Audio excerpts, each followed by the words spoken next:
Mon prochain invité vient nous parler de la mort de Steve Jobs, celui qui a inventé le Mac et fondé la compagnie Apple. Voici Bruno Guglielminetti. Ça se passe comme ça, chez le Mac. Ça se passe comme ça. Chez le Mac, chez le Mac. Ça se passe comme ça. Chez le Mac, chez le Mac. Ça se passe comme ça. Bruno, bienvenue à Tout le monde en parle. Merci. Vous êtes directeur de la communication numérique au cabinet de relations publiques nationales et vous êtes spécialiste des nouvelles technologies. Mercredi dernier, le cofondateur d'Apple, Steve Jobs, est décédé à 56 ans des suites d'un cancer du pancréas. Le président américain Barack Obama, lui, l'a décrit comme l'un des plus grands inventeurs américains, assez courageux pour penser différemment, assez audacieux pour croire qu'il pouvait changer le monde et assez talentueux pour le faire. Toi, tu le décrirais comment, le génie de Steve Jobs? Un idéateur de l'innovation. C'était un excellent gestionnaire. C'était probablement une tête de cochon aussi. Mais c'est ça. Moi, à quelque part, c'est peut-être le Léonard de Vinci de notre siècle. Il a changé notre quotidien. Ah oui, bien, littéralement. On ne communique plus ensemble de la même façon. On ne consomme plus la musique de la même façon. La vidéo, la même chose. C'est lui qui a fait plier l'industrie du disque. C'est pas rien, hein, d'arriver de dire à une maison de disques, ta chanson, là, elle vaut 99 sous. Moi, je me souviens, avant que 2001, avant que l'iPod arrive, on parlait avec des compagnies de disques. C'est pas le prix qu'ils mettaient. Les autres vendaient des disques, mais là, on vendait des chansons avec ça. En 1976, Steve Jobs a créé avec Steve Wozniak le premier ordinateur personnel dans le garage de ses parents en Californie et le premier ordinateur grand public, le Macintosh, en 1984. C'est sous sa gouverne que Apple a développé le iMac, le iPod, le iPhone et le iPad. Ouais. Mardi, on annonçait le iCloud, puis là, maintenant, bien, c'est là où il est rendu. C'est quoi iCloud? iCloud, c'est un système d'hébergement, de stockage en ligne qui permet, ça, c'est la nouveauté là, qui arrive pour eux. Ouais. Et ça permet de stocker vos documents, votre musique, vos films et d'y accéder à partir de tous vos appareils Apple, mais aussi des ordinateurs qui sont dans le contexte. Même pas le nôtre. On peut arriver à quelque part puis avoir accès à toutes nos données. C'est comme un disque dur virtuel. Exactement. C'est un nuage. De là, le iCloud. En français, là, correctement, on parle d'info nuagique. Là. Je cite Steve Jobs. Votre temps est limité, alors ne le gaspillez pas à vivre la vie de quelqu'un d'autre. Ne laissez pas le bruit des opinions des autres avoir le dessus sur votre voix intérieure. Et le plus important, ayez le courage de suivre votre cœur et votre intuition. Tout le reste est secondaire. Toi, tu as déjà croisé et entendu Jobs en conférence. Quelle impression il t'a fait? Je vais peut-être offusquer des gens, mais à quelque part, c'est... Quand on est dans son environnement, là, il faut remettre ça en contexte, c'était une de ses grandes messes. Et c'était au lancement du iPhone. Et quand on rentrait là, on rentrait presque comme dans une cathédrale. Et il y avait le grand prêtre qui arrivait en avant. Et là, c'était l'hystérie dans les bancs. C'était des milliers de développeurs qui étaient là, des enthousiastes, évidemment, qui étaient vendus. C'est un spécialiste du marketing, en fait. C'est un grand chef du marketing. D'ailleurs, on l'étudie maintenant dans les écoles américaines. Et la citation qui surprenait vient d'un discours qu'il a donné au mois de juin 2005 à l'Université Stanford, à des finissants. Et c'est probablement la plus belle. Si vous avez une conférence à écouter de lui, là, un discours, c'est celle-là. Parce que c'est Steve Jobs selon Steve Jobs. Et les leçons de vie, tout ce qu'il a appris, puis il était malade, il savait qu'il était malade à ce moment-là, tout ce qu'il a appris dans sa vie, c'est là qu'il donne aux étudiants, qui sont les finissants. Et ça ébranle. Après ça, on n'est pas pareil. Le nom Apple vient de Steve Jobs, qui était végétarien bouddhiste. Il possédait la 34e fortune américaine, la 110e fortune mondiale. Et plusieurs ont critiqué le style de gestion parfois brutal de Jobs.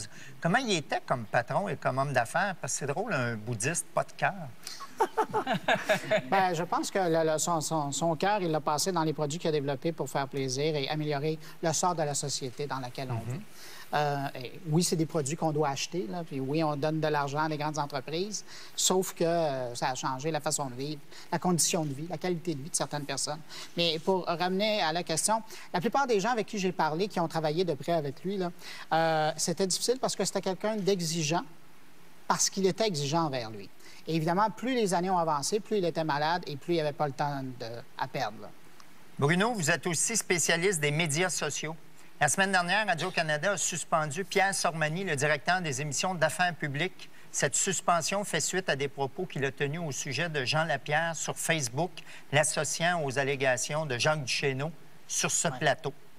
Dans les règlements internes de Radio-Canada, les journalistes n'ont pas le droit de tenir des propos comme ça, même sur leur page personnelle. Et j'ai l'impression que ça illustre bien, justement, la difficulté dans laquelle se trouvent bien des journalistes à l'heure actuelle. Avec les réseaux sociaux? Oui. On dirait que les gens ont un peu de difficulté à faire la différence entre le privé et le public avec les réseaux sociaux. Qu'en est-il et où sont les dangers? Bien, c'est justement ce qu'on demande à un journaliste, bien, particulièrement à Radio-Canada, de par la politique, c'est parce qu'à l'époque, quand j'étais ici, ça existait, là, c'est qu'on demande aux gens d'être aussi rigoureux et objectifs qu'ils sont à l'antenne. Parce que les gens qui les lisent, qui les suivent sur Internet, ils suivent des personnalités.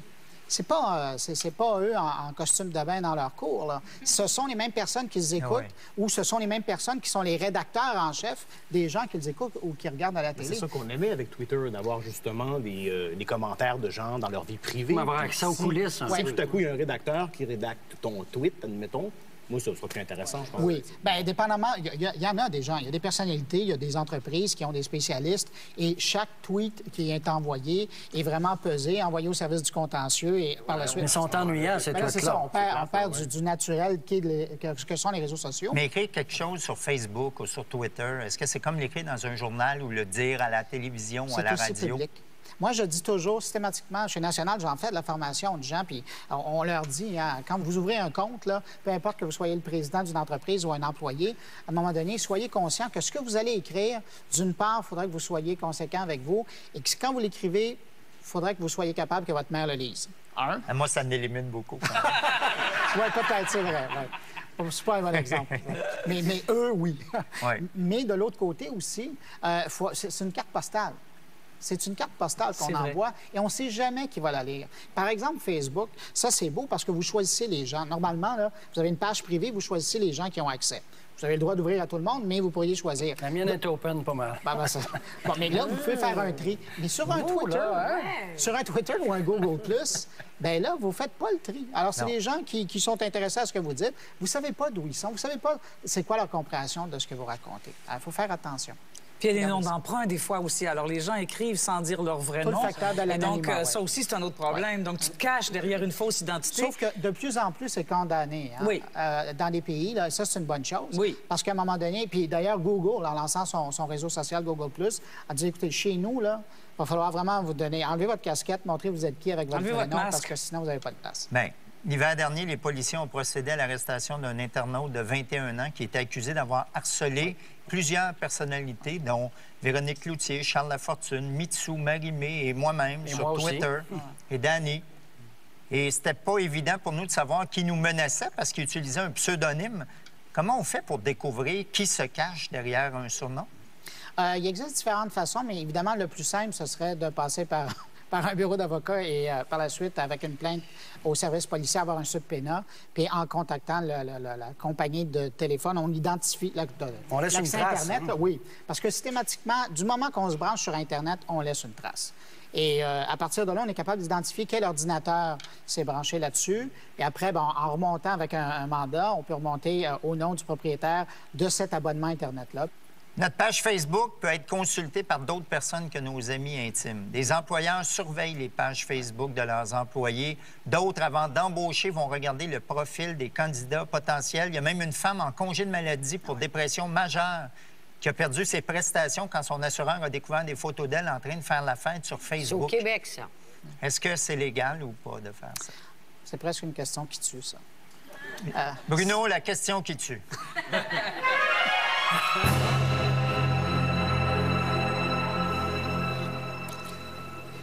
Ça dépend. Ça dépend parce que si on le fait en violant aucune loi d'accès au compte, on accède à de l'information qui est publique. Mais si on se fait passer pour quelqu'un d'autre ou qu'on passe par quelqu'un d'autre pour accéder à cette information-là, là, c'est plus l'information de première main. Alors là, il y aurait probablement des procédures qui pourraient être prises pour les gens, les employeurs ou des fournisseurs de services qui utiliseraient de telle façon pour accéder à cette information-là. Mais là, on est véritablement dans Big Brother, là. Oui. Big Brother is watching you, là. Oui, sauf qu'avant ça, il y avait tous les programmes de fidélisation quand on utilise sa carte de guichet, sa carte de crédit, on laisse des traces où on est, quel type d'objet on utilise. Puis, ultimement, tout ce type d'informations-là, cumulé à l'information qu'on va laisser traîner sur Internet, sur sa page Facebook, sur son blog, c'est formidable. Hein? Quand on rencontre quelqu'un, on a tous fait ça un jour, on entend parler de quelqu'un, on va aller le googler. Puis là, on dit « Ah, wow! » Puis là, on commence à lire sur la personne, on commence à savoir son point de vue sur tel ou tel sujet. Elle aime telle personne, elle aime pas telle personne, elle était à telle place. Moi, je me souviens d'une fois où j'ai vraiment fait peur à quelqu'un parce que je voulais juste lui démontrer comment j'avais appris d'informations sur elle. C'était une professeure dans une école privée à Montréal. Et tu la connaissais pas? Non, pas du tout, mais je l'avais croisée, puis j'ai dit « Je vais faire le test. » Et là, t'étais cute, elle. j'ai jamais vu sa photo. Mais l'idée là-dedans, je voulais juste, comme on dit, random, là, au hasard, prendre quelqu'un puis essayer d'aller chercher le plus d'informations possible. Et c'était fou, là, parce que j'ai découvert, en faisant la recherche, que finalement, elle n'était pas trop loin de chez nous. Alors, probablement pas aimé ça. Alors, à un moment donné, j'ai dit, est-ce que c'est possible qu'on se parle en privé? Puis elle a dit oui. Et là, j'ai dit, écoutez, je me présente, j'ai donné mon nom, puis j'ai dit, vous pouvez avoir confiance, là, je m'identifie, voilà mon numéro de téléphone, mais voici ce que j'ai appris. Vous êtes enseignante en mathématiques dans tel collège, vous habitez à telle place, voici votre numéro de téléphone. Vous n'avez pas de diplôme. Ah! Non, ça, j'ai pas été là.